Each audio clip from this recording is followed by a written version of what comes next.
This is the 22nd season of Bass Talk Live.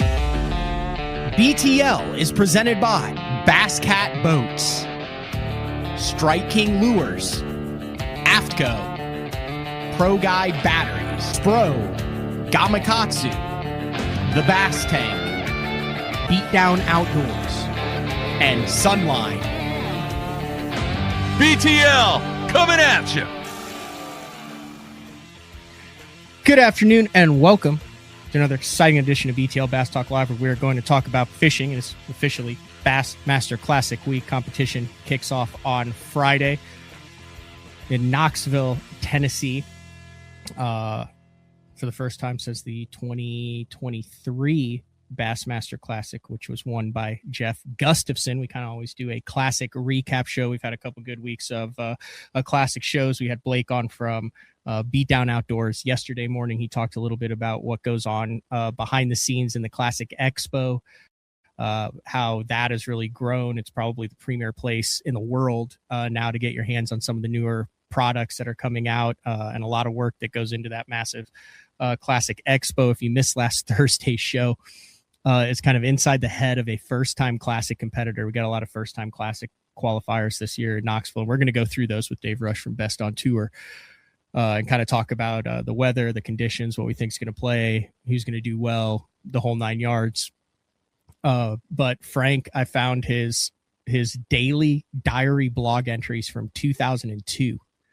What he fished, I think it was Lay Lake in Alabama. And then we spent an hour and a half going through each of those blog entries from his first day of practice all the way through the end, kind of getting the head of a Classic competitor.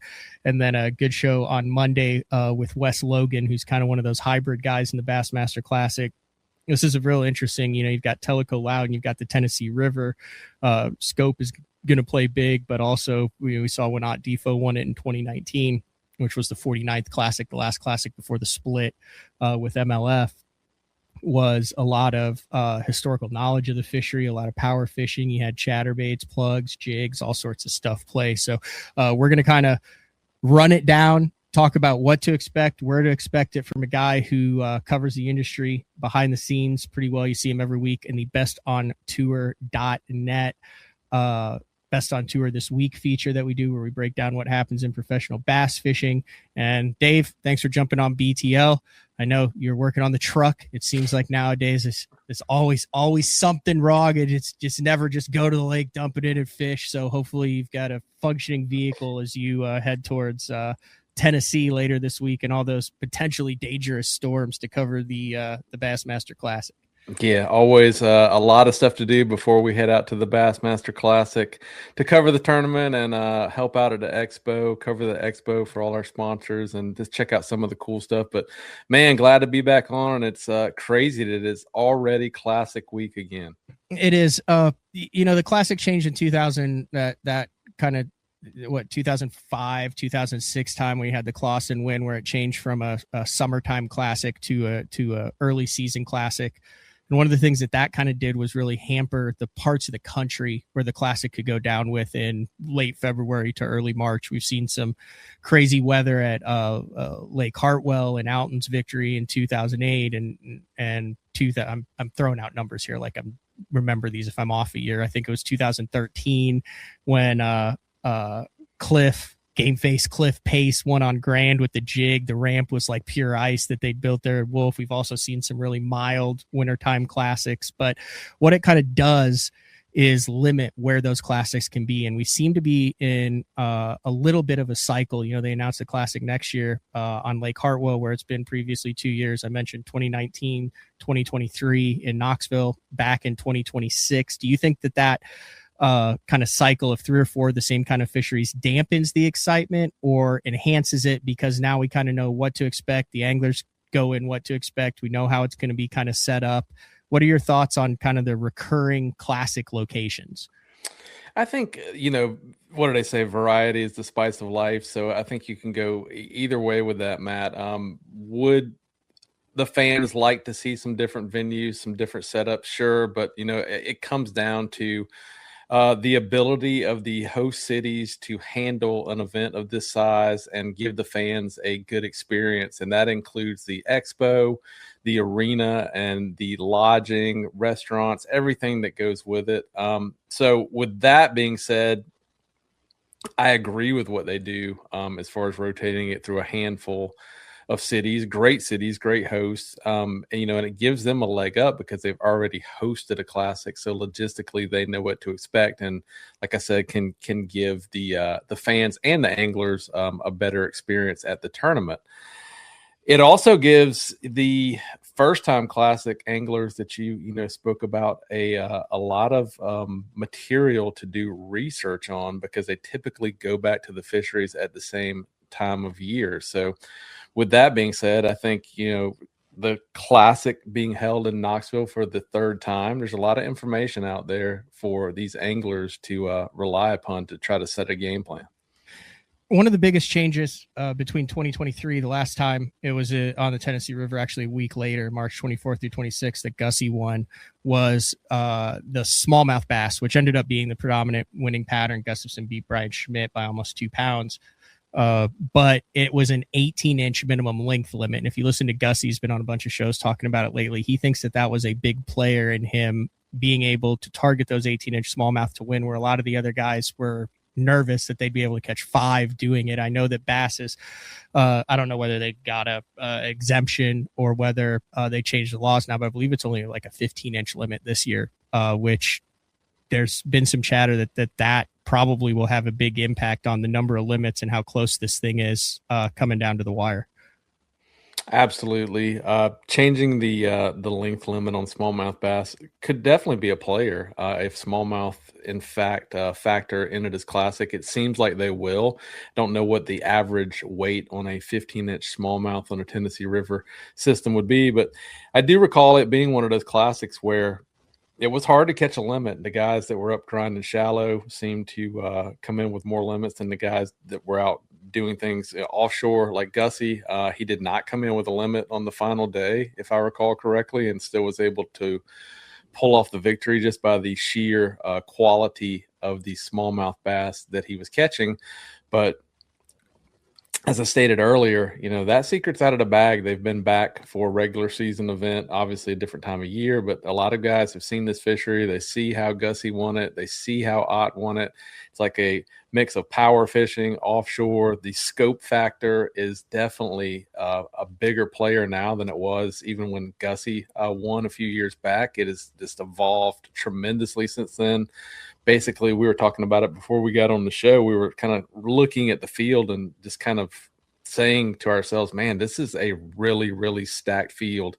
If you look at everyone in this field, there are guys that can get it done shallow. There are guys that are known more for the offshore game, and there are guys that can do a combination of both things very well. So I think it's a toss-up right now, in my opinion, on exactly how this classic is going to be won. And in particular, the main factor on my end is going to be the weather.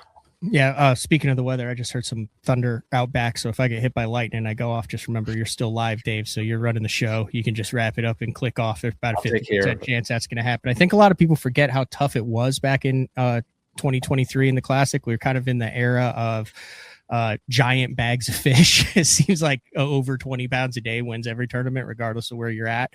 But back then, in 2023, the top 25 cut, Brian New slid into the top 25 cut by an ounce. He had a 2-day total weight of 16 pounds.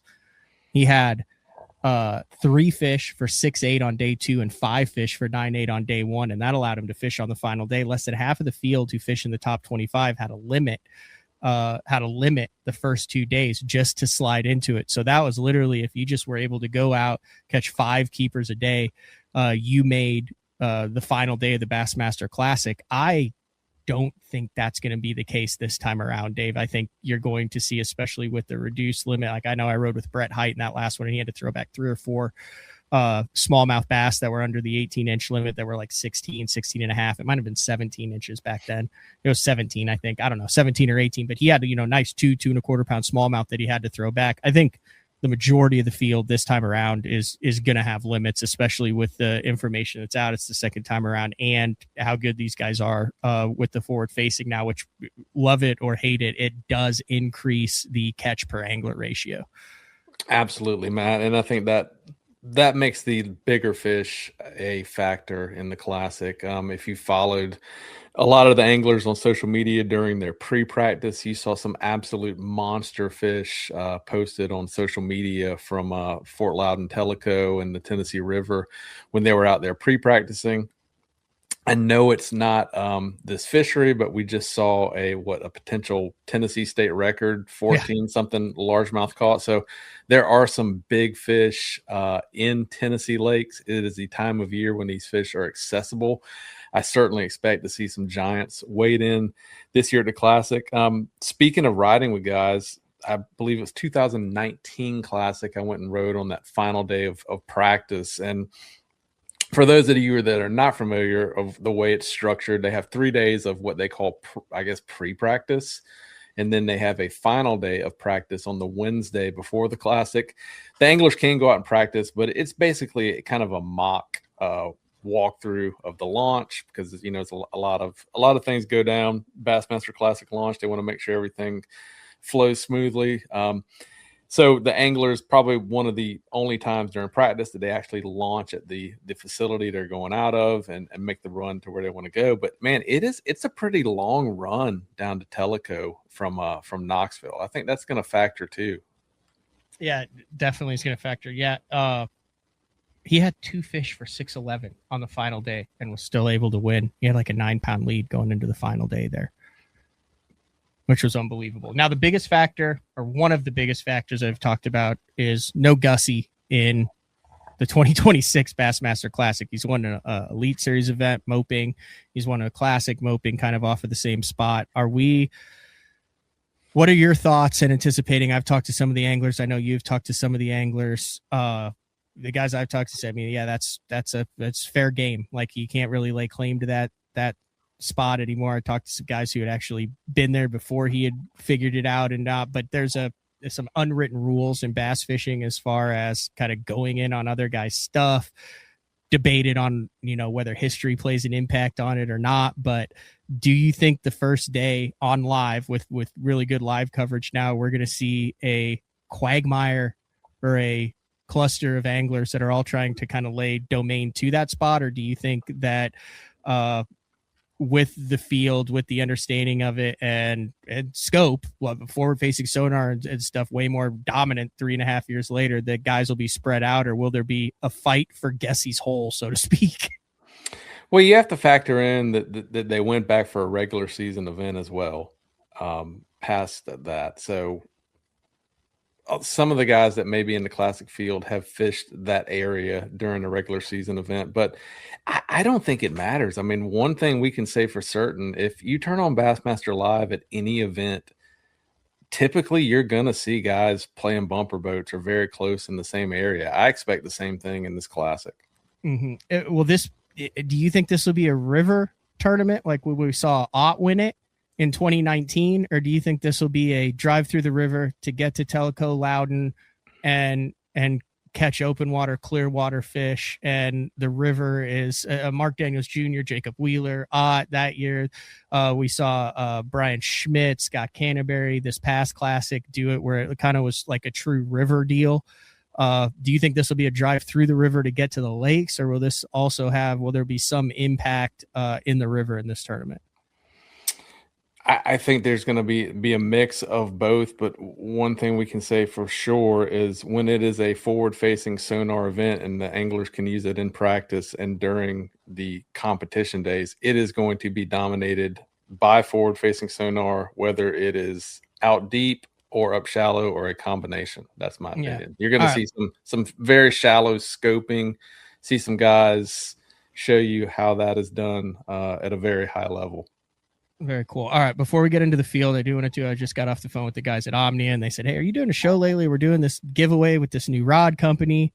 And I said, "Well, I'm doing a show in 6 minutes." So they just They just put up a giveaway on Omnia Fishing. If you're an Omnia member, if you're not, you can join and become an Omnia member. I think there's all sorts of different levels, or you can just make an account for free too. But RASA, RASA, they're giving away 5 rods. They're doing all sorts of different testing and things on it. They're really high-end rods. They're giving away 5 of those rods through April 12th at 11:59 p.m. It's on their front page. You don't really have to purchase, buy, do anything to become a member to figure that out. So if you want to get your hands on potentially a new rod, you tell me they do all sorts of like this weird testing with it to try to determine the sensitivity, and it's like very technical on it. So I want to get that in. But now let's get to the field. This is one of the interesting things. So this is one of the biggest classic fields that we've seen in recent memory. It's a 58 angler field. And some of the, I guess, say outlier qualifications, not the standard. You fish the 9 Bassmaster Elite Series, you're in the top, you make it the defending champ, Easton Fothergill's obviously, and that pushed the field down. So 58. So let's kind of run through how the field is made up, and then we'll get into some things, because there are some interesting things that happened in 2025 that I think will have a big impact. Like at the time, they win and you go, oh, cool. I don't really know much about that guy, whatever. He's in the Classic. That'll be great for him. And then you move on. Because for so many years there, you had the Kirchhoff thing, and you'd have a couple guys make a run through the Bass Nation, but really they're, take Jordan Lee at Gunnersville, who had a comeback, but he was out of it beforehand. There weren't many of those kind of classic college qualifiers that made a big impact in the Bassmaster Classic. So you start out with, this is how the field's made up. Your returning champion, Easton Fothergill. I think we've shown and proven without any fact, Easton Fothergill is going to be a factor anytime he launches his boat on the water for the next 30 years. Absolutely. I was thinking about that when I was watching some live coverage of the Lake Martin event that he top 10'd, and for all practical purposes, I think, has been a pretty quiet, Bassmaster Classic reign for Easton Fothergill, but I think that this kind of goes hand in hand with his personality. We saw some excitement there, obviously, the last day of the Classic when he landed that big fish on the Texas fishery to kind of seal the deal, in his mind, thinking he gave him a really good shot to win last year.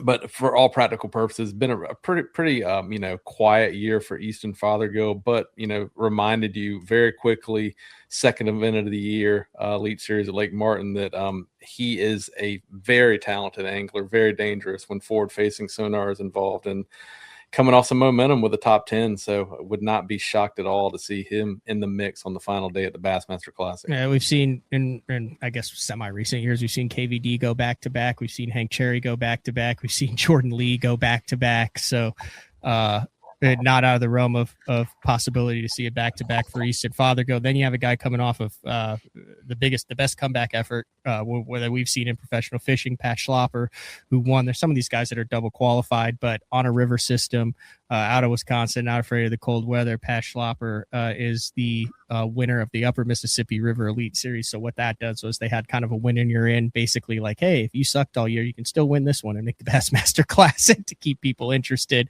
This is where things get interesting, because you had 7 guys who qualified through the Bassmaster Opens. Some of these guys I think are going to really kind of drive the narrative of this Bassmaster Classics. Some of these are double qualifiers, like a Corey Johnston, who won on the St. Lawrence River last year. But you have Chase Clark, Trey Schroeder, Dylan Faradu, who is out of Hickston, Tennessee. That to me is an absolute wild card on him. Would not surprise me to see him be in the mix on this. I don't really know much about him, but he's off to a good start in the Opens this year. He looks like a guy who's very capable of catching them on that river system, especially if some of that old school plays. Absolutely, Matt. Another factor in the first time Classic qualifiers, as you know, the Classic is a huge event. There's a lot involved with the Bassmaster Classic. It really goes on for those guys for well over a week, if you think about it. Some of them have a tendency to get a little spun out. It's just the nerve factor. So it comes down to talent, obviously, but poise and the ability to handle a multi-day event like this, because frankly, you've never fished anything, you've never been around anything like this in your entire career fishing. So this is a really big deal. Some guys handle it better than others. Yeah. This is where it gets very interesting. So you have Division 2. You have Chris Miller, who won on Rayburn last year in the one-day tournament. That seems like forever ago. And the guy goes out, fishes one day, and then he waits 14 months, and now he's in the Bassmaster Classic this week. It's worth the wait, though, right? These next 3 for Division 2. Aoki won on Kentucky Lake. We saw how he won live scope in shallow piles with smallmouth on it. Then you have a guy who's fishing a bunch of classics before, who also won another one-dayer, that is not going to be intimidated, knows what it is coming in to win it, has shown that he has the ability to win it, in Casey Scanlon, who won on Norfolk. And then Laker Howell, who's been on the classic stage with a Bassmaster Classic trophy that he has touched, and a boat that has ridden around the arena before. When Randy Howell won the Bassmaster Classic on Lake Gunnersville, he won on Leech Lake to get in there too. So it's not open guys who got lucky, who won one and got in, like wide-eyed guys. Like the majority of those Bassmaster Open spots that are usually, for lack of a better term, an afterthought in it, are guys who are out for blood.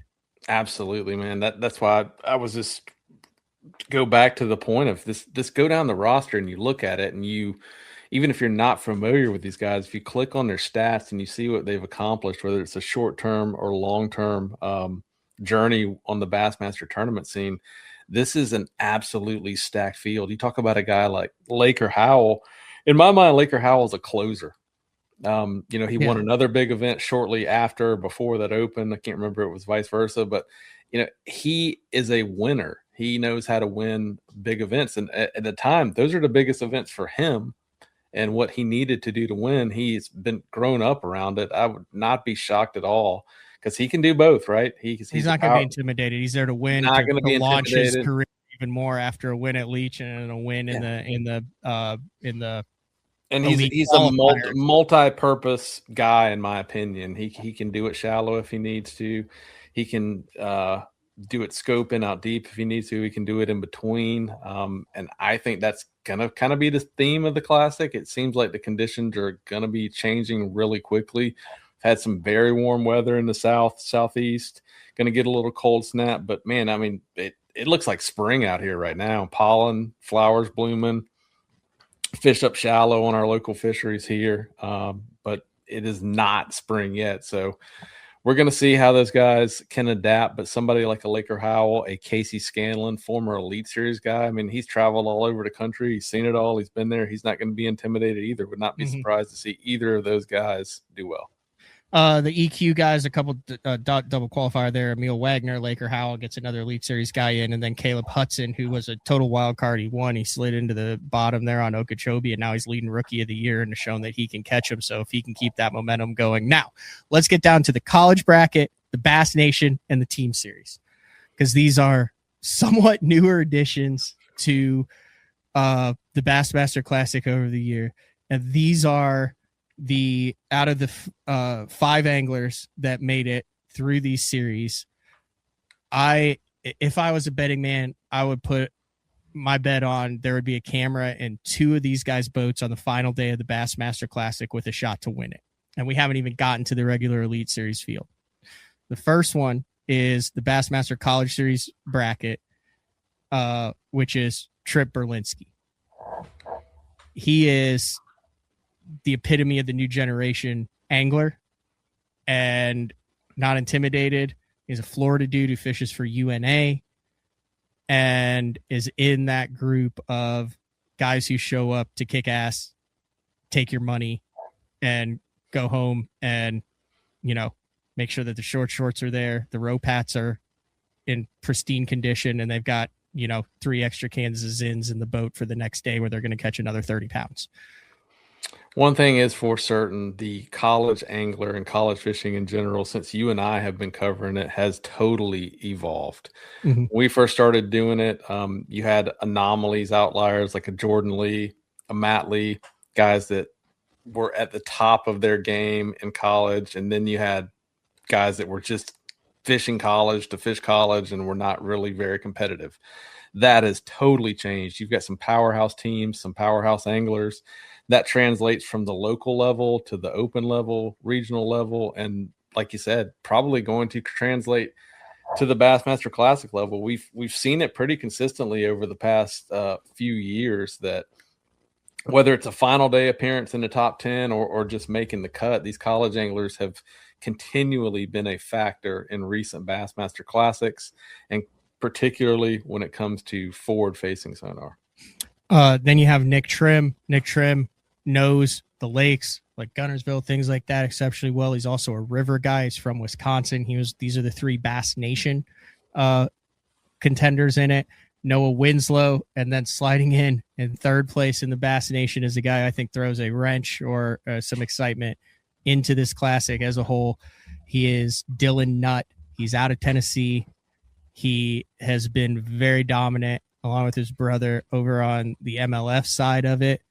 And I think for the first time since I've got the fish whistle right here, Brian Kirchhoff, the 1994 Bassmaster Classic champion, when he won the Wrangler Bass National Championship and then tragically died less than a year later in a plane crash. Definitely, Bass Fishing Hall of Famer. He is kind of what all of the common everyday guys like me and you look up to when we fish a Bass Nation event. There have been a couple good day one, day twos of the Classic by Bass Nation guys. We saw what Brandon Polinick did when he kind of made a run there against KVD down in Louisiana 15 years ago now. But I think Dylan Nutt out of Nashville, Tennessee is going to be a player in this year's Classic. And we talk about confidence, and confidence is key in the Bassmaster Classic. If you follow Dylan Nutt at all, that is one thing he is not lacking, is confidence. Whether it was tongue in cheek just for social media, several months back when asked about the Bassmaster Classic, he emphatically stated that he thought he would win the Bassmaster Classic. So in my opinion, if you don't think you can win it, then why are you even there? So I applaud his confidence, and I'm with you. I think this is one of the best chances we've had in a long time to have the Bass Nation qualifier be a major factor on the final day of the Bassmaster Classic.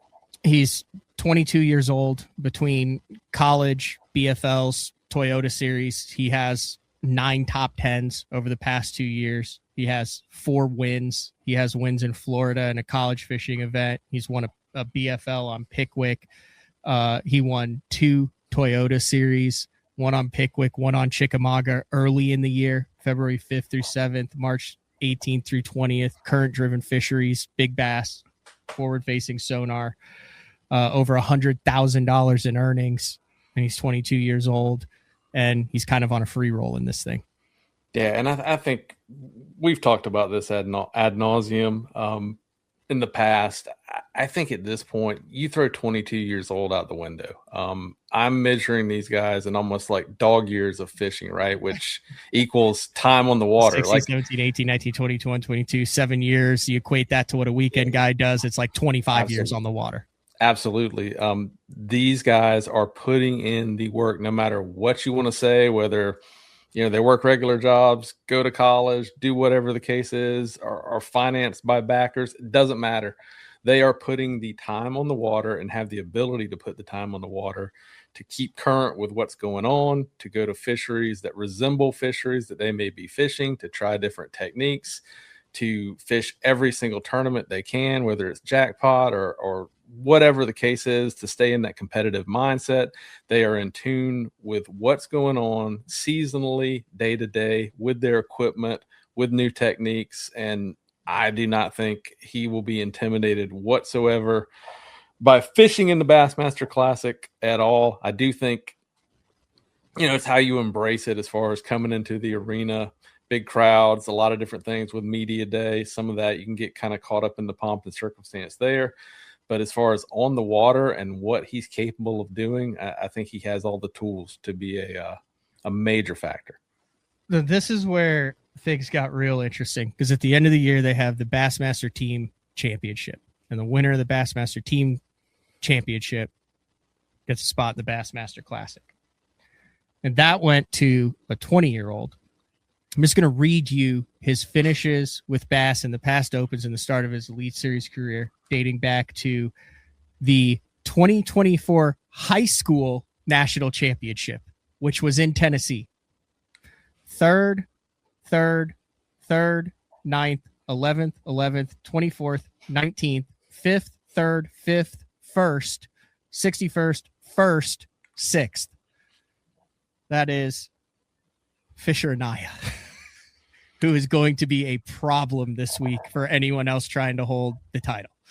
Not your average Bass Master Team Series Trail qualifier, but he's in there via that route, and it's Fisher Anaya. And once again, momentum.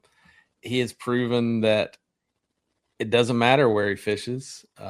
He can get the job done. Comes and wins his second ever Elite Series tournament he fishes in. So the confidence is there. Forward-facing sonar is going to be a player. So why would Fisher Anaya prove and he's good in to Tennessee. be anything and he's coming different off his first Elite Series win, so there's zero intimidation. Absolutely. I would just like to point out that we haven't gotten to the 43 Elite Series anglers who qualified through the 2025 Bassmaster Elite Series. We've just talked about the guys who have gotten through, and we already have a Fisher Anaya, a Dylan Nutt, a Trip Orlinsky, a Caleb Hudson, a Laker Howell, a Casey Scanlon, a Yue Aoki, a Dylan Faradu, and an Easton Fothergill who got back in before. But when you talk about the strength, especially in this new world that we're about to have in this tournament, like this is going to be very interesting. Like there's going to be some guys at the top of the leaderboard who casual fans who just tune into the Bassmaster Classic are like, who is this? What's going on here? Like where's the guys that are the household names? And I like it. I like the mix up. I like the fact that there are so many different angles to look at it. I mean, for so many years, it was, 10 guys, you had to get 2 or 3 classics in to get the nerves out. Then you learn how to fish to win and not to get points. Then you have something that fits your strength, and then you make the most of it. And maybe over 10 or 15 classics, you get 1 or 2 chances to win if you're not one of the top 5 guys in the world. That's not the case this year. No, absolutely not. And like you said, we haven't even gotten to the meat of the field, which are the Elite Series qualifiers, which resumes are impeccable.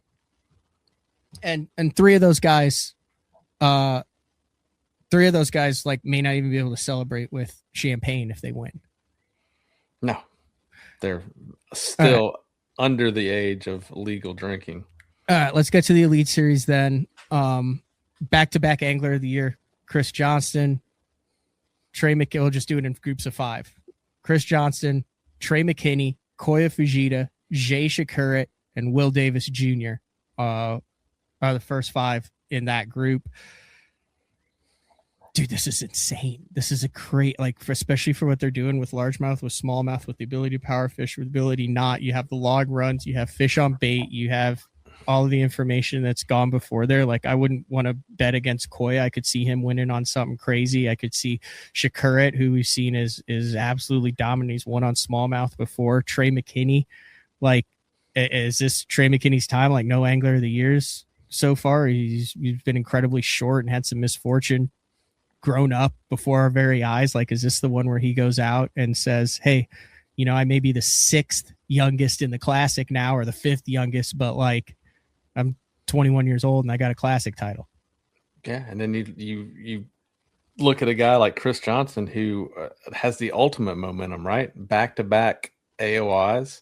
That hasn't been done in a long time, and certainly a back-to-back AOI winner, adding a Classic trophy to their jacket. Man, like we were talking about, I mean, just an absolute stacked field of guys who have every tool in the toolbox, which is maybe what you need here in Knoxville. You also have to realize too that the off limits rules have changed, so there's going to be a lot more guys, I think, that are dialed in this Classic with the 30-day off limits. When it was a year off limits, you had to spend the time to get it. I'm not saying whether it's good, bad, or different. I'm just stating what the actual rules are. But with the 30 days off limits, you're going to have the highly productive areas for this time of year that are bullseyed by the majority of the field, whether you're a 60-year-old in it or a 19-year-old in it. You can say, oh yeah, that's BS. Like everyone is going to start their practice, have started their 3 days of practice, had their official day. We'll have their official day of practice tomorrow around fish, not trying to find fish. And I think that is also why the weights are going to be much bigger than we've ever seen on the Tennessee River. Oh, that's a definite.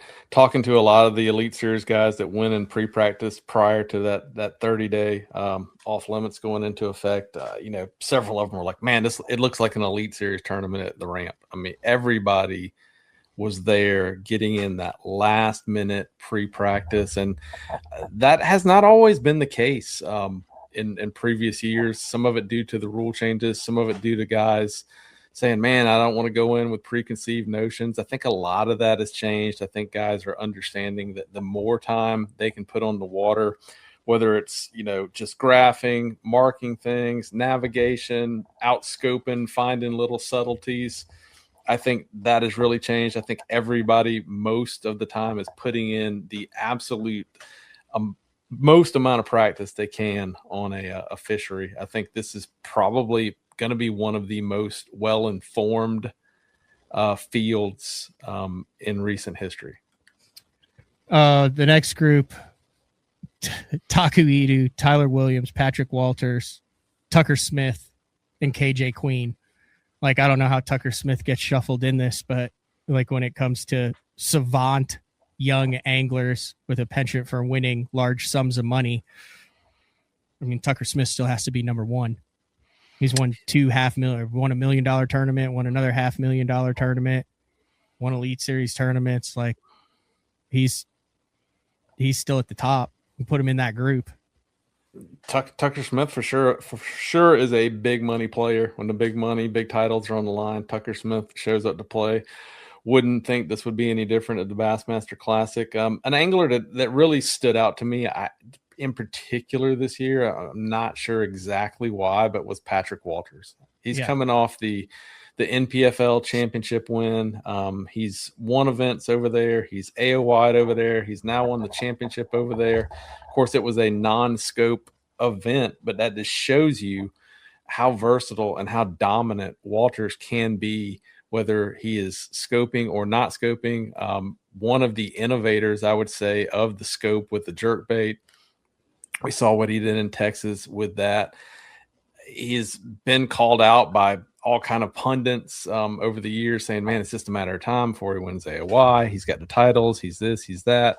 I think this could be a big year for Patrick Walters to be a major player in the Bassmaster Classic. Now, we're going to talk about the weather here for a little bit before we get to the next group, because I think the weather will benefit this next group of anglers who have been there, done that, know how to make adjustments, and aren't afraid to 180 if their original pattern doesn't work out. But we've got a pretty big cold front that's coming through. We got storms that are rolling through the areas now. Who knows what that's going to do to the flow, to the color of the water there. But Wednesday, Thursday, Friday, like tomorrow, you have temperatures that are 80 degrees, but 43 for the low. Then Thursday, their off day, which is media day, 32 for the low, 54 for the high. Remember, it's been like very warm there over the past week. So this is a cold front. So the first day, they're going to hit the last day of the cold front with 20-mile-an-hour winds on their official practice day on Wednesday. Then it's going to be cold on Thursday. It's going to be 41 degrees on takeoff, mostly sunny on Friday, 16-degree winds. And then another major cold front comes in on Monday, where it's actually going to snow Monday morning. So the days of the Classic, Friday, Saturday, Sunday, you have 67, 71, and 76 for the highs, with lows 41, 49, and 40. I'm curious on how much that's going to change these guys who are really dialed in, and if it's going to move fish, stop fish, make fish pull out that had been up shallow. The storms coming through are going to change the flow, muddy the water, that type of thing. I like it. I like that there's a little bit of hitch in it to where it doesn't like impact the coverage of the tournament or how these guys are going to be fishing, but there's definitely going to be adjustments within adjustments. And I think that's where the veteran anglers in the field that we're getting to are going to have a leg up. Yeah, changing weather, changing conditions typically will favor guys with more experience.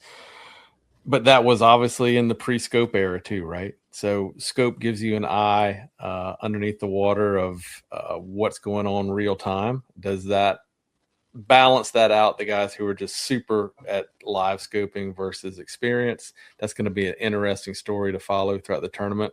Also, it is kind of cool that the weather is changing. So it's not going to be just a super stable thing where a guy may not be able to rely on the same fish, the same pattern, the same area over a 3-day period. We've seen classics like that in the past. We've also seen classics where guys really had to adapt and switch things up and make hero calls on the final day to totally go away from what they were doing and make a big comeback. You saw that with Randy Howell at the Guntersville Classic.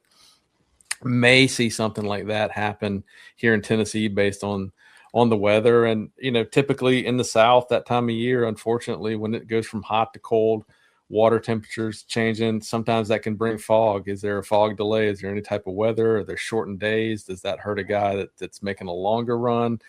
Does the rainfall and the wind muddy up the river area? I guess we're just going to have to wait and see when we get to Knoxville and the tournament kicks off. Okay, we'll take the next group of like 10 to 12 anglers because this is kind of what I would consider like the power section. And I'm just going down based on how they qualify. But you have Corey Johnston, John Cox, Bill Lone, Joe Lee, Coop, JT Tompkins, Seth Feider, Schmidt, Atkins, Logan Parks, LaHue, Austin Felix, and Drew Cook. If there is a element of this where the scope fish are off, where something changes, where the guys are struggling, I think that is the best shot for a John Cox, a Bill Lowen, a Seth Feider, or a Drew Cook to really take a classic that was supposed to be the young generation of live scopers that are going to blow this thing out of the water and show what's, possible on this fishery and say, not so fast. Old school still has a big place in this sport, which it obviously does since all those guys qualified for the Bassmaster Classic through 9 regular season events. But that John Cox, Bill Lowen, Seth Feider, and Drew Cook, that's a strong, like if you can compete with a shallow, go down the bank, chatterbait, crankbait, flipping bite, one of those guys will figure it out, if not all four.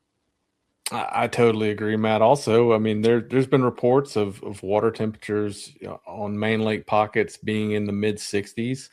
We know that if there is a sight fish to be found, Drew Cook is probably the guy in the field who's going to find it. I mean, do we see something like that on day one where he plucks a few really nice sight fish off the bed and kind of can go grind out the limits and get off to a good start there at the Classic? I think this adds definitely a wild card factor with that shallow bite, and those anglers you named are definitely anglers who can exploit that and have done it in the past to great success. Next is a group of guys, some of the guys with a lot of classic success in this. Cody Meyer, Caleb Coupal, Brian Schmidt, Emil Wagner, Paul Marks, Kyle Welcher, Brock Mosley, Brian New, Lee Livesey, Bob Dowdy, and Brandon Lester. Let's go straight to the bottom on that. Brandon Lester, this is a weird dynamic. So I've covered these. I've been to every classic since 2008. I think you're in the same boat as me, Dave. There's always a pre-classic favorite.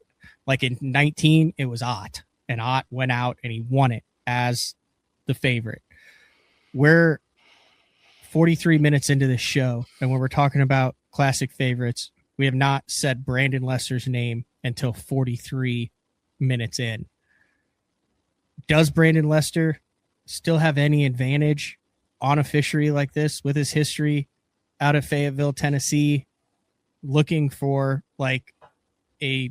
he is a top echelon guy who is looking for that win to put him into that top level. I mean, he's been around for a long time, established pro, won a lot, come close a lot, but hasn't had that tournament. It was like an Ott Defo in 19. Are we going to, like in your world, can you see a Brandon Lester going out as the Tennessee in Knoxville while they play freaking Rocky Top and he lifts the trophy just like we saw in 2019? Without a doubt.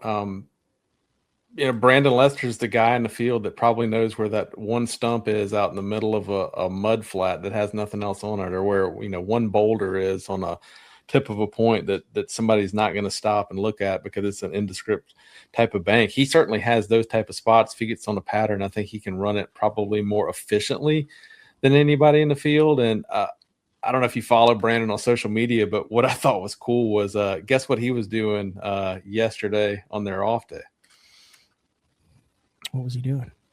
he was fishing the river with Ott Defo and John Cox in Ott's backyard. So maybe he'll get a little bit of that Ott River mojo rub off on him, a little bit of that classic confidence. But a pretty cool way to spend your off day fishing in the 10 boat with a former classic champion when you're about to compete in the Bassmaster Classic on one of your home bodies of water. So yeah, man, I think Brandon Lester is going to be brimming with confidence, and he certainly knows how to get it done there. And I would say he's probably going to stick to his guns there. I don't see him being a big offshore chasing nomadic fish down scoping. I think he's going to get it done in the dirt if he gets it done. Lester gets it done.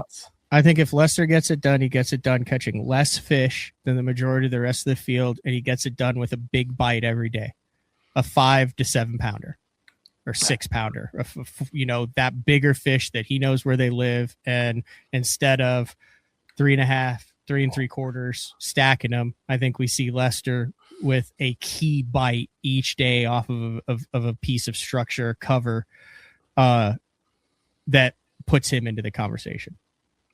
I think that's a good call. Lester probably is the guy that knows, hey, I've caught multiple 5s and 6s off of this dock over the years. I don't know why they gravitate to this dock, but they just do. And he has that knowledge base there that others in the field don't have. So I think that's a really good prediction on your part. One of the things I don't think a lot of people realize is that the Bassmaster Classic, they get there, they fish like Friday. I think they fish Friday, Saturday, Sunday. Then they're off the water Monday, Tuesday. They get basically a run through on Wednesday. Then they're off the water on Thursday. So the last time these guys were really in touch with what was going on practice was almost a week before the tournament starts. They got off the water the Sunday. That was the last consecutive day that they were on. Then the tournament starts on a Friday, which is a day later than the Elite Series normally starts on a Thursday. So you're talking Monday, Tuesday. They're on the water Wednesday. A lot of that's like run through stuff. And then Thursday, and then it comes to Friday. If the conditions change, if there's a wrench thrown into it, the number one guy circled, highlighted in this, to where if you get out and nothing is playing and most of the guys just have to scrap and go fish, Kyle Welcher, massive advantage in that. I think if I'm Kyle Welcher, I'm looking for these conditions to change and stuff, because there's no one in this field who has more confidence to drop what he's doing and go find fish with a killer instinct than Kyle Welcher. And I mentioned doing things shallow scoping that the guys have not seen or been super familiar with in the past. We saw what Kyle Welcher can do shallow scoping on the Pasca tank. May not set up exactly like that. But mid depth to shallow scoping, I think Kyle Welcher is probably one of the most underrated guys on tour. Ottercat says whole place will fish better in the past, but Teleco is a gem if someone wants to make the run. When it comes to making the run, I think we will see 75% of the anglers make a long run. I think LiveScope has certainly opened that up. It's shown what Teleco has to offer. You didn't have as many guys doing it in the past. And, it's certainly going to be a player, but does that take some of the pressure off of the river that we've seen in previous classics to make that a little bit more productive? Rounding it out, Wes Logan, Wesley Gore, Alex Redwine, Hamner, who we've seen win a classic, Loberg, Polinick, who at this point is like kind of the Cinderella. That's not the term, Cinderella story, or he's like the fan favorite. Everyone's rooting for Polinick to get the classic. Dakota Eber, who's on the baby pattern, and then John Cruz, who's playing with house money. He got in because of how all the things stacked at the end, and then Kyle Norsetter are the last ones in that group. So yeah, not a weak angler in the field, in my opinion. We've seen these guys. There's a nice mix of veterans and younger guys in that last group you talked about. Would not be surprised if any of those guys did well at the Classic this coming year. A guy like Cruz, I mean, is it a time for a guy like Cruz, who's probably one of the most veteran, experienced anglers in the field, which is just kind of crazy. I mean, you think about Cruz. Cruz has been on the Elite Series since the inception. Got 2 Elite Series titles under his belt. Has been a decent Classic performer in the past. Is this a time where somebody like that makes a run at the Classic? Yeah, if you go back to the past Classics, you go back to Hamner's Classic, You go back to Easton Fothergill's Classic. It took a long time for the tournament to develop as far as what we're going to be, who the players were going to be, what the predominant patterns were going to be, like as a whole. Like there was a lot of stuff that was going on in Texas last year. You had a shallow bite. You saw Lee Livesey that was able to contend. You had a scoping bite. You had major weather patterns. You were on a fishery where you could see big comebacks, and you did see big comebacks like what Ben Milliken did on day 2. So there were 4 or 5 different things going. Obviously, some of the things like what Fothergill was doing kind of emerged as a predominant, but that day 1 you had Zaldane catching him on a swim bait, you had Livesey on the chatterbait and the swim, you had the guys scope, and you go back to the previous Classic before that on Grand, you had live scope fish, you had the jerk bait fish, the jig fish, a bunch of different stuff. I think more so than in recent years, and with the live coverage, we will know more about who the players will be and how this Classic will pan out in the first 3 hours of live coverage than we will in any previous Classic in recent memory. I would agree with that statement. I think you're going to know pretty quickly once those guys get to Tellico whether those offshore roaming fish are going to be a player. Bass Track's probably going to start lighting up pretty early with the guys that stay in the river, but give it an hour and a half, 2 hours into the day, and you're going to know who's in Tellico and whether that's going to be a player and what type of numbers they are putting up on the board. Okay, we're not going to go through fantasy fishing stuff, but I am going to ask you, just in case you hit it, your top 3 finishers in order. Oh, man. So I got to pick a winner. Top 3 finishers in order, Dave.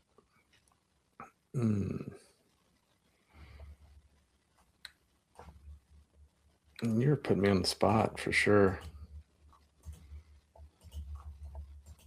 Man, I've got a really good feeling on Patrick Walters this year. I think Patrick Walters gets a Classic title. I'm going 1 Patrick Walters. 2, I'm going bridesmaid finish again for Trey McKinney. Okay. Second place Trey McKinney. And 3,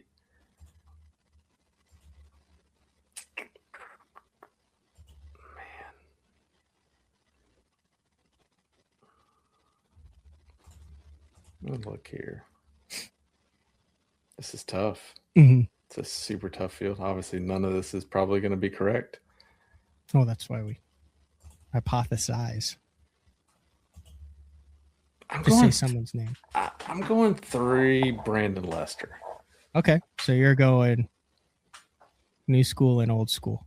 Yeah, I'm going a mix. I'm going Patrick Walters, in my opinion, hybrid guy, can do both very well. Trey McKinney is going to be straight scoping. Brandon Lester is going to grind it out old school with local knowledge. My 3, I got Dylan Nutt winning it. I got Trey McKinney in second, and I got Fisher and Naya in third. Okay, so you're going straight scoping, super scopers. I'm going 1, 2, 3 super scopers, top 3, all dialed in on the same thing. Comes down to the last day. 20 pounds a day. That's strong.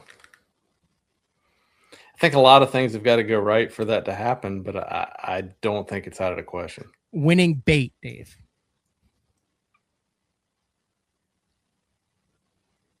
Minnow. Is this one bait? Yeah, the primary. Okay, winning baits in the winner's arsenal. Minnow, jerk bait, glide bait. I'm going to go Nico. Well, I'm going to go number 1, minnow. Number 2, Nico. Number 3, urchin. You're going with the urchin category? Smallmouth eat it too. Yeah. 13 millimeter, not the big urchin though. 17. Or I'm going 13. I'm going with the tiny urchin. Tiny urchin. 17's the middle size. Okay. Maybe the middle size too. 17 millimeter. Winning weight, Dave. Well, you said 20 a day, so that would be 60 pounds. I think I'm saying mid 56. 56.8. 56.12. I'm going a 20-year-old, a 21-year-old, a 21-year-old, and a 20-year-old with exactly 20 pounds a day, 60 pounds even wins it. Fair. Not saying it's not going to happen. Could be more than that. I mean, based on some of the fish those guys have been catching. Yeah, but you also have to remember in practice, you're dumping in closer to where you probably want to fish. You're fishing all day.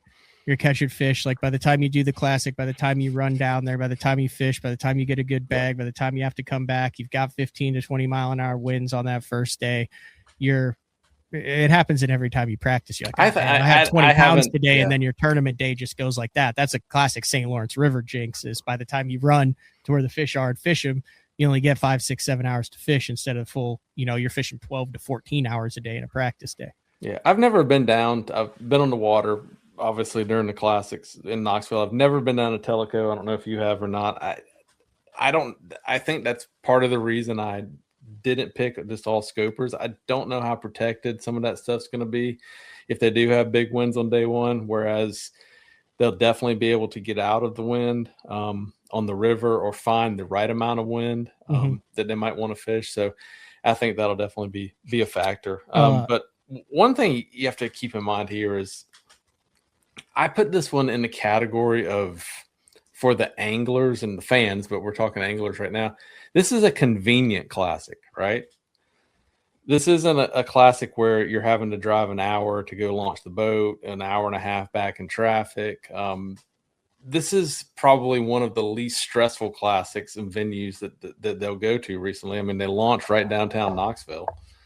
The host hotel, everything is very close there. Some anglers do choose to stay, Airbnbs, VRBOs out by the lake, so on and so forth. But this is a convenient classic for those guys. I think, a little bit of the stress factor is going to be down. I think most of these guys are going to be pretty loose when they launch the boats on Friday morning.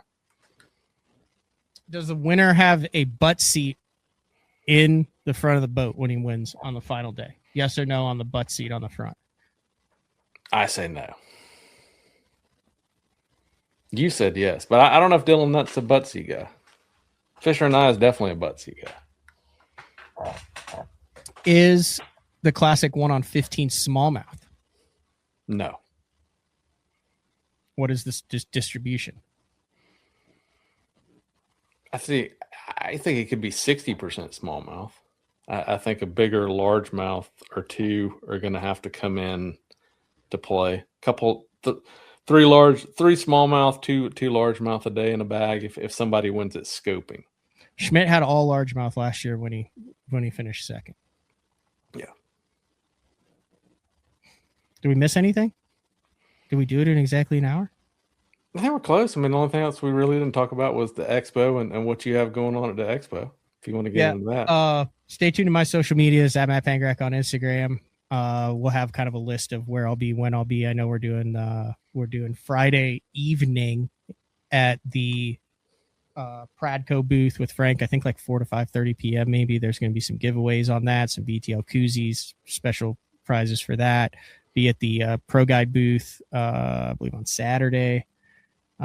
Pro Bass Adventures on Sunday. I'm doing something kind of cool. I'm talking at the conservation symposium on Saturday morning, Dave, doing just a little 10-15 minute talk. There's a couple other guys about how to have the people who are in the industry, who know what's going on and issues that are in your area on it. It's not like a really sexy topic to talk about and to get the news out, but how to get those guys connected with the YouTube, the podcast element, the people who follow and can actually make changes, whether it's, plant spraying, fish stocking, that type of stuff, on how to make contact with those guys. So if something's affecting your fishery, the general public can know about it and then make changes. Sounds like a great cause. Yeah. I would like to do steak one night, but typically we do one nice steak dinner at the Bassmaster Classic, but I don't know if that's going to be in the cards this year. It's a busy week. I mean, I'm typically relegated to whatever we can get to eat after we get out of the weigh-ins. I was I was in conversation with our good friend Dave Mercer, and he said one of the big priorities this year, which it is every year, but like I said, this classic to me is a lot more convenient than others have been in the past. One of the big deals is trying to make it convenient for fans and anglers alike. So that is going to be an awesome deal there. Everything is super centrally located, whether it's the expo, the arena, the blast off, everything's right there in downtown Knoxville. So you can check that out very easily. Another thing, we're headed in tomorrow to the Bassmaster Classic. We have Media Day on Thursday at the Bass Pro Shop out near Sevierville, Tennessee, but they're also having a fan fest there. So you can go on Bassmaster.com, check out the information on the fan fest. You'll have access to the anglers, be able to kind of meet and greet, kind of pick their brain about what's going on, get a vibe of what's going on for their competition days, Friday, Saturday, Sunday. So if you want to meet any of the guys, check out Bassmaster.com for all the information on their fan fest and daily launches, expo, all that. But other than that, man, plan on being at the expo, getting some behind the scenes content for Best on Tour, a lot of the other brands, the big AFCO booth with Sunline, Gamakatsu, Spro. We will be booth 1704. So if you guys are at the expo, swing by, check out what they've got going on. Want to talk a little fishing, check out some of the newest products. We'll be at booth 1704. Beatdown Outdoors will also be in the house there. Got some cool show specials going on. You had Blake on yesterday. I know you guys talked a little bit about that, but they have their own booth, and it will be a great expo. From what I recall, it was super packed, and a lot of cool stuff always shows up at those Tennessee Classics. Are you excited to see Bronson Signer at the Celebrity Pro-Am? So first of all, it's Braun Breaker. Yeah. Why do they have Bronson Steiner on here? Because that's his probably his as known in the wrestling world, his shoot name.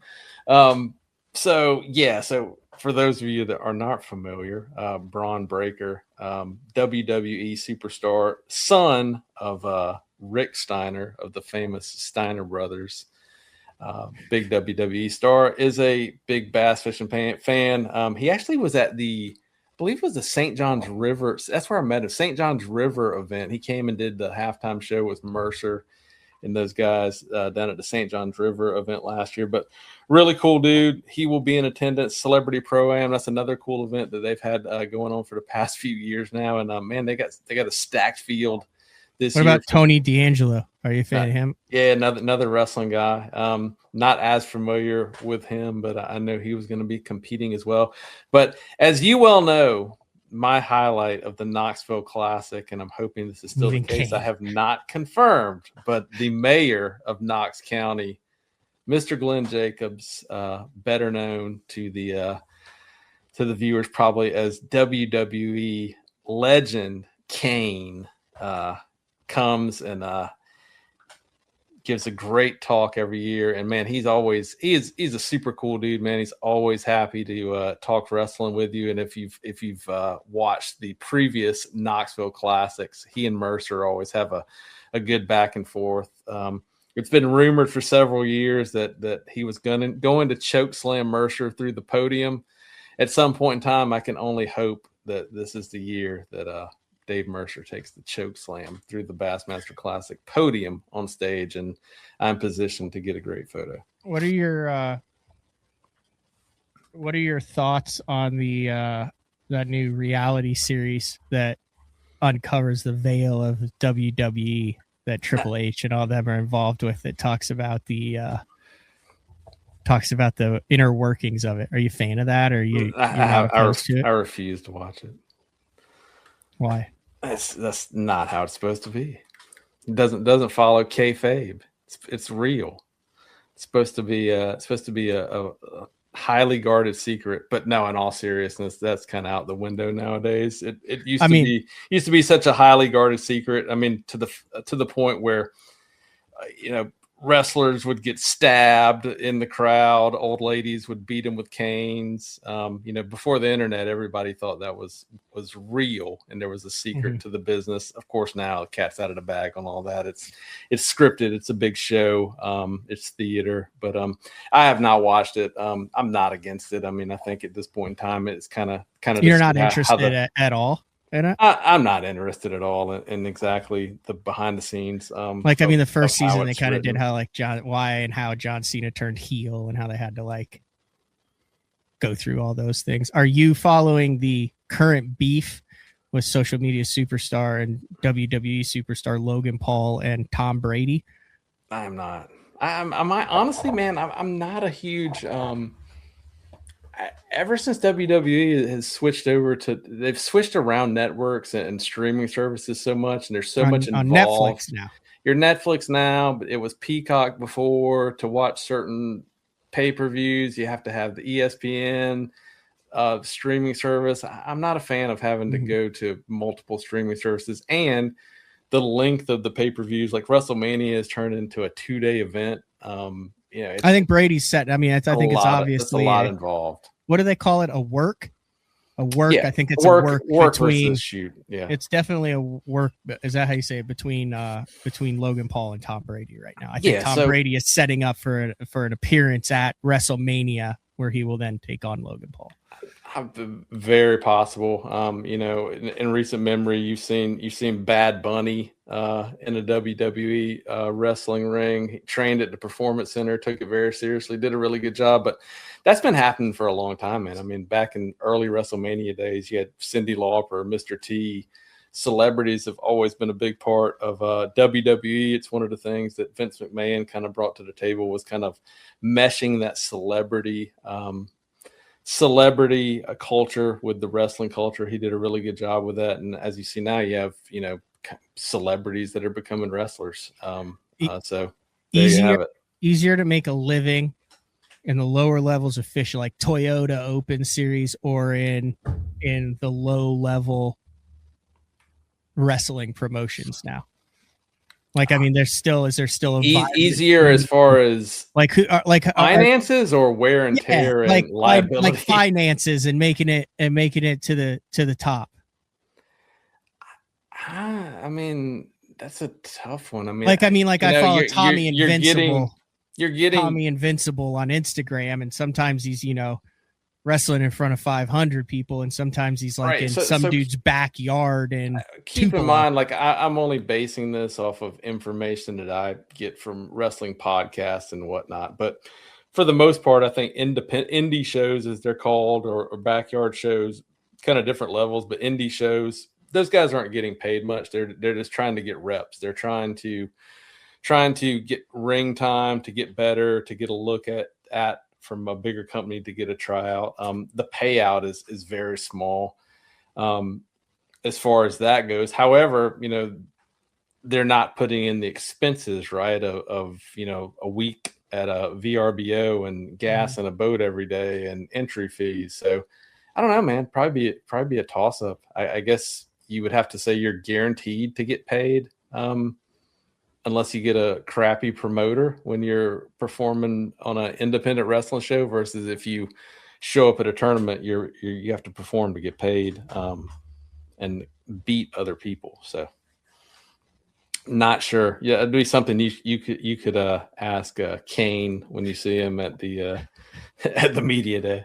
I like how you're very awkward that I've outed you out on your deep history of wrestling. No, I'm all for it. I'm just not as up on the current product. Dave Mercer and I are both big wrestling fans, and get in heated conversations somewhat frequently on wrestling. And he said it in the past. I mean, we both have said it. It would be nice to have a little bit more WWE in bass fishing, and by that we mean, and you've talked about it, like rivalries and friendly kind of smack talk, and just kind of that tension to make things a little bit more interesting. But that's happened sometimes, but a lot of it, I don't know that we've ever had a true work where two anglers kind of got together and said, hey, let's beef. let's beef and make this interesting. But I think it could be done very convincingly if done by the right you have people. to have two people that are on the same page Right. with it, and then you have the spot. Yeah. And in completely unrelated news, but similar, have you watched the promos for this Born to Bowl documentary series that's coming out on HBO Max next week? I haven't, but you need to send it to me. As you see, I'm supporting the SNU bowling today. Ben Stiller is behind it. Okay. Yeah. So it follows that Bob Ross looking dude, with the hair. I think his name's Kyle Troop. Yep. Yeah. Anyway, it debuts this week, and they had the U.S. Open last week. I have to look this up. So it's like this is their shot at like the limelight, right? So one of the guys that they follow is Cameron Crowe. So this thing's like ready to debut. So like this has all gone down in the past week. He's at the U.S. Open. He's like All-American on Team USA in the documentary. So he'd be like top level Elite Series guy, right? Or BPT guy or whatever, right? And he gets done bowling for the day, gets pulled over, and has some illicit powder substances and illegal herb in his vehicle. I guess quite a bit from what we've seen. And is suspended indefinitely by the Professional Bowling Tour and is one of their superstars who is on the verge of the series debuting on HBO by Ben Stiller next week. And now they're in a pickle. Yeah, but his unfortunate circumstances has made news that have you talking about it and asking. I mean, it's on TMZ. So there you go. Probably more people are going to tune in to see what led up to this individual's unfortunate arrest. 5-part series. Then while we're just talking about salacious things, did you see the dude who was putting tungsten weights in the Lake Fork Under tournament that just broke? I did see that.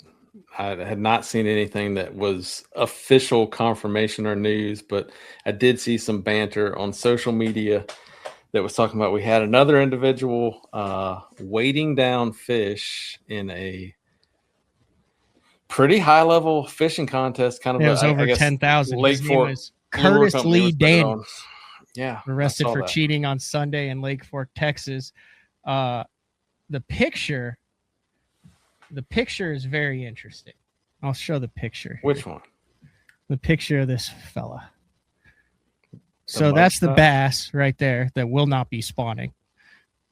With there, you see the circle of the tungsten weights in there, which it's been a while since I've seen tungsten weights that were shaped like that. Back when I remember when we had it, those were insert weights, I believe.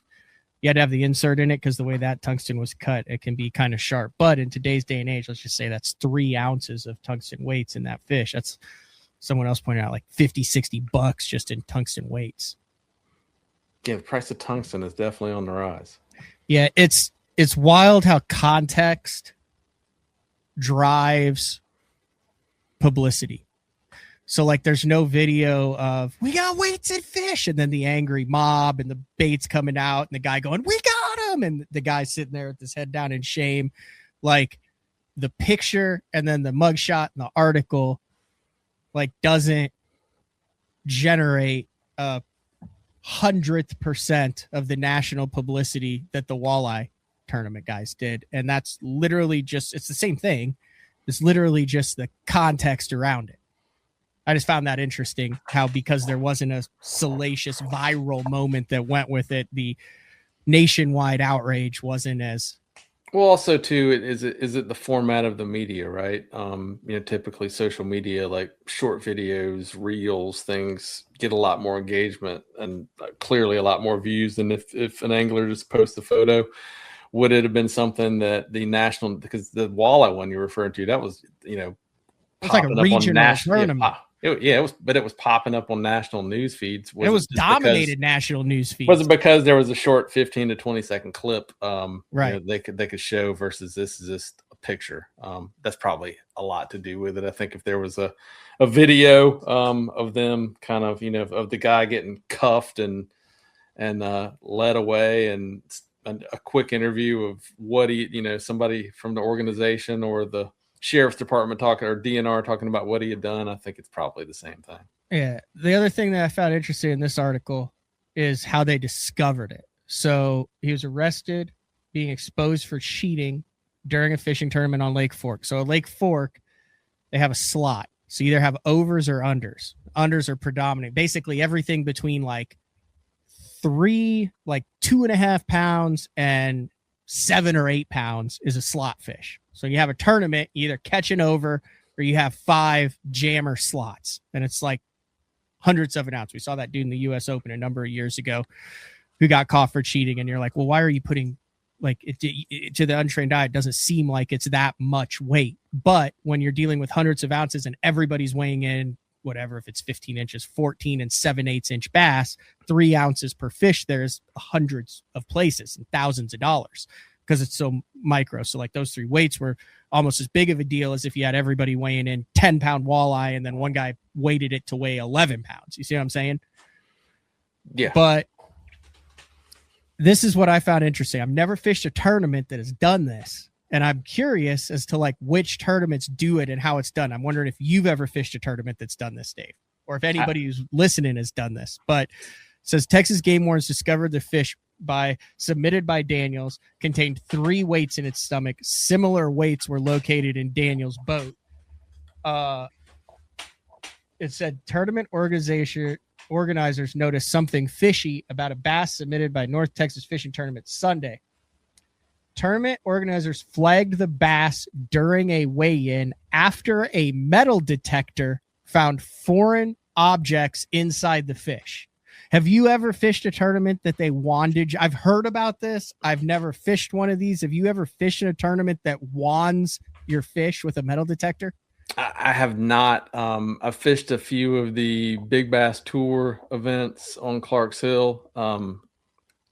I've never seen them do that or wand a fish. I wonder if this is something that has recently come about. Like based I'm just curious on some of the opens. the You stuff. dump your fish in the tank or whatever, and I think in order to properly make sure that the dude gets what's coming to him, they have to like weigh the fish in and all that stuff. You can't like stop them before the process because it's not as severe. But I wonder if there's like a panic button where like the guy picks it up and he's like, the hell's in this fish?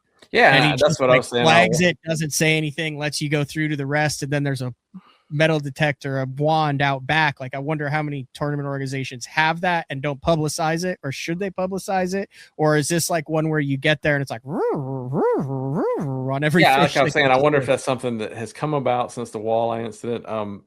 I don't recall. I remember anytime I've heard about weights being found in fish, abnormalities, it's always been kind of a visual thing. The weighmaster noticed something odd with the fish. It's never been talked about a metal detecting wand. Is this something new that's come about? And to your point, is that something that to kind of prevent some of this from potentially happening, is that something that should be advertised like a polygraph is advertised? I know a lot of local tournaments, it says, hey, polygraph metal detect your bass. Yeah, I mean, unfortunately at this point, I mean, you would think that after the national news that the walleye deal make, why would anyone try to pull something like that off again? But I know relatively speaking, different sums of money are a lot to different people depending on your circumstances, but this wasn't like it was a $100,000 payout or something. It was relatively small payout. It wasn't like it was for a boat or anything like that. It wasn't some giant amount of money that this individual was going to win if they did get away with this. So just kind of makes you wonder the thought process of certain people. But as long as there's been tournaments and there's money online, unfortunately, there are people who will bend the rules and cheat, other competitors. And I'm glad he got caught. Yeah, 16 years ago, happened at the U.S. Open. One of those August tournaments where the weights are due. It says pro angler Mike Hart busted for cheating. The world of politics is in a sphere rocked by ethical. So far as the world of fishing. Sport fishing angler Mike Hart, who earned more than $200,000, was caught virtually red-handed cheating, weighing at the U.S. Open at Lake Mead. He turned in a full allotment of bass. All 5 were found to contain lead sinkers. In all, 9 sinkers were removed from the bass. Each sinker was a torpedo shape and weighed 2 ounces. Each was attached by a line and tied to a small treble hook, presumably to catch the throat and hopefully keep the weights from entering the belly and being detected if the bass was cut open. And here's the craziest thing about that. He did it with a co-angler in the boat. Yeah, and I think if there was like a talk about it was not the co-angler was cleared of all wrongdoing. Yeah, it was not in on it. Over. The guy went and got the truck or anything. And that was a AAA event too. Yeah, a lot easier to do something like that when you're fishing a big bass style event. 5 times 2, that's 10 ounces. And in the U.S. Open, 10 ounces is the difference between huge 30th and 10th. Yeah, and you talk about some of the cheating things that have gone on in the world of bass fishing. A lot of them have gone on with co-anglers or observers in the boat. I mean, I guess when somebody sets their mind to it and they've decided they're going to take that path and do something, they're taking huge risks at all costs and not really worried about getting caught. Seems like it. Obviously, the unfortunate incident. Robbie Rose one is probably the most famous one there in Texas, where he has doing the hourly big bass deal.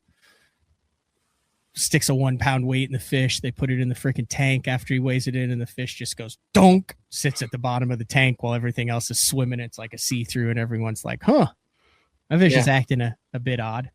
Now they have the opposite effect. Everybody's catching them so deep they have to be fizzed. So they're floating in the tanks now. Yeah. But yeah, always something interesting going on.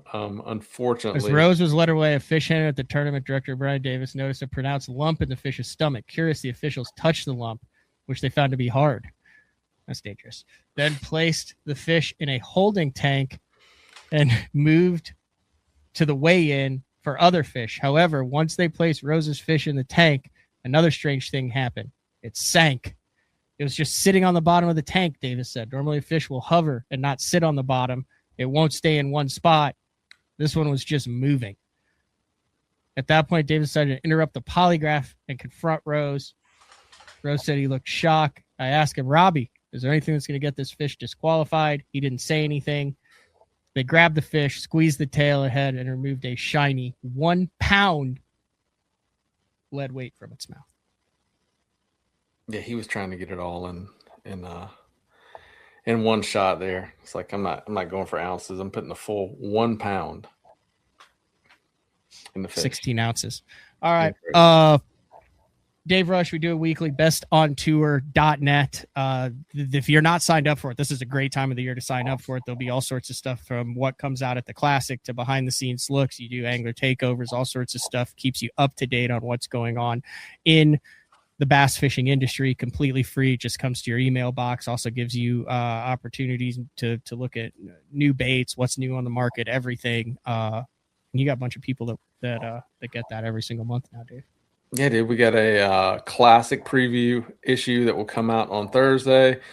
We just picked a winner. We just did a glide bait giveaway. Got some more stuff like that coming. So we just picked a winner for that. That'll be announced soon. So a lot of good stuff happening with Best on Tour. Weren't you giving away koikis on Best on Tour before they became more valuable than precious metals? Wasn't there? It wasn't even like a year ago. It was pretty recently. It's like, hey, we're giving away full cast and 17 mil koikis, and then that giveaway mysteriously stopped after a couple dubs. Believe me, it was not my koi keys. It was you can ask Jordan about that. Jordan did not know the power of the koi key. He got koi key the same time you and I got koi keys at last year's media event. Yeah, that he decided, I got all these extra urchins. He decided he was going to give away his koi keys. So very generous at Best on Tour we are. So giving away a lot of money. Should have hoarded those and then sent them to Brody of the Lake to sell them on eBay.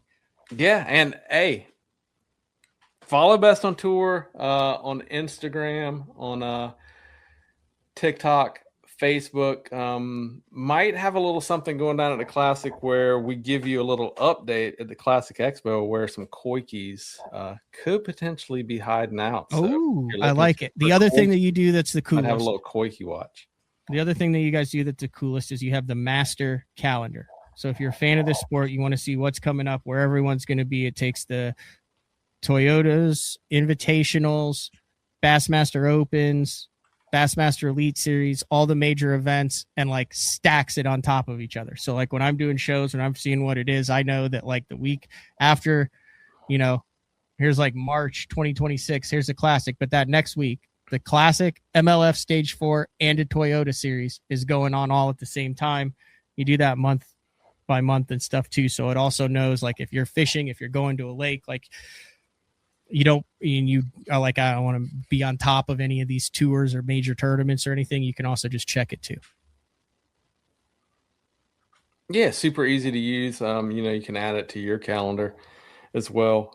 But we just kind of did that out of necessity internally, and we're like, man, that's actually a really good feature that the subscribers and fans of the sport might like to check out. So there's a lot to keep up with, especially in the early spring. A lot of events going on, and like you said, man, it covers everything on pretty much every level of individual tournament, regionally and nationally there. So very simple way to keep up with what's going on in the world of bass fishing. But big week ahead, Matt. Always good to catch up with everybody at the Classic, meet a lot of fans, see a lot of people in the industry that you only get to see once or twice a year. And next time we talk, we will be talking about a Bassmaster Classic champion, maybe a repeat Bassmaster Classic champion, or maybe a brand new. I can't believe I picked Dylan Nutt, Trey McKinney, and Fisher and I 60 pounds even.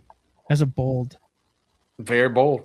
But I mean, hey, it's the prediction. If that bite's there though, like they're all three going to catch him. Is my thought. Could be. I mean, you've been saying for weeks now that you thought it was going to be pretty forward-facing, dominated. Listen, I don't know if the Classic pelagic fish Classic, if the Classic report or magazine that talks about it is up, but like months ago, I got a call from Bassmaster that's like, hey, we're doing kind of some off-the-wall pundits picks. I don't know if it's in the Bassmaster Classic magazine or if it's in Bass Times. I haven't seen it out or anything, but this was long before Dylan Nutt. It was so much so that the guy that I was doing the interview with, who was writing for Bassmaster, was like, oh, that's the first time I've heard about that. Do you know any more info about him? Like, I need to look into this. You sounded very convincing. There's zero. Months ago, it's not like I jumped on the bandwagon on this. I said Dylan Nutt is going to be a player in this Bassmaster Classic. That was like my 100% dark horse pick, and now he's the trendy pick. But I will say, when you see that, if you see that in writing, I ain't jumping on any bandwagon. I was on. You've been talking about it for quite a long time, and people who have followed the tournament trails for a long time. I mean, man, like he's on a run. I mean, you look at guys who have been on a run in the past few years, and you have to put Banks, Shaw, and Dylan Nutt. Although Dylan Banks Nutt had his first bad tournament in history. Yeah. I mean, you have to put, even though maybe not on the same level, he's not fishing the same level tournaments that Banks Shaw is fishing. But if you look at Dylan Nutt and his brother as well, those guys have been on one hell of a run. Banks Shaw, the Nutt brothers. So, man, we talk about momentum in the sport all the time. Probably said it 50 times on this show today, but those guys have got some momentum and definitely have the skills to get it done if it is a forward-facing sonar, kind of pelagic, nomadic fish down there in Tellico bite going on next week or this week. All right, we covered a lot of stuff. I appreciate the time. There we go. Thanks, Dave. We'll see you tomorrow or Thursday. All right, we'll see you later. All right, that is the one and only Dave Rush from Best on Tour. All right, here's what I'm going to do. Tomorrow we don't have a live show, but in yesterday's show, I spent the second half of the show going through the 1998 Bassmaster Classic report. And I was just amazed at how much has changed over the last year since 1998. I guess that was a long time ago. But I go through the competitors, the stories, the baits, everything that was there. A lot of the crazy good anglers too. but it was buried in the back half of that show yesterday. So I'm just going to take the 20-minute clip or 30-minute clip where I talk about this, go all through it, rerun it, because there's a bunch of people who weren't going to watch the first half, and I find this stuff interesting. I'm maybe going to start expanding some shorts and shorter segments on BTL too. We'll see how it goes, but that's what you get. And then we'll be live at some point from the Bassmaster Classic. Stay tuned to BTL, my social media. If you're not subscribed to the YouTube, when a live show pops up, it gives you a notification. So if you are so inclined to click the notification tab, I share my ESPN notification tab with my wife, who is a big Angels fan. So I now, since I'm connected to that, my phone buzzes. I now know every Los Angeles Angels of Anaheim spring training score for 2026. And now I'm invested in it. Looking like they might have a decent year. This is BTO. We'll talk to everyone later. See ya.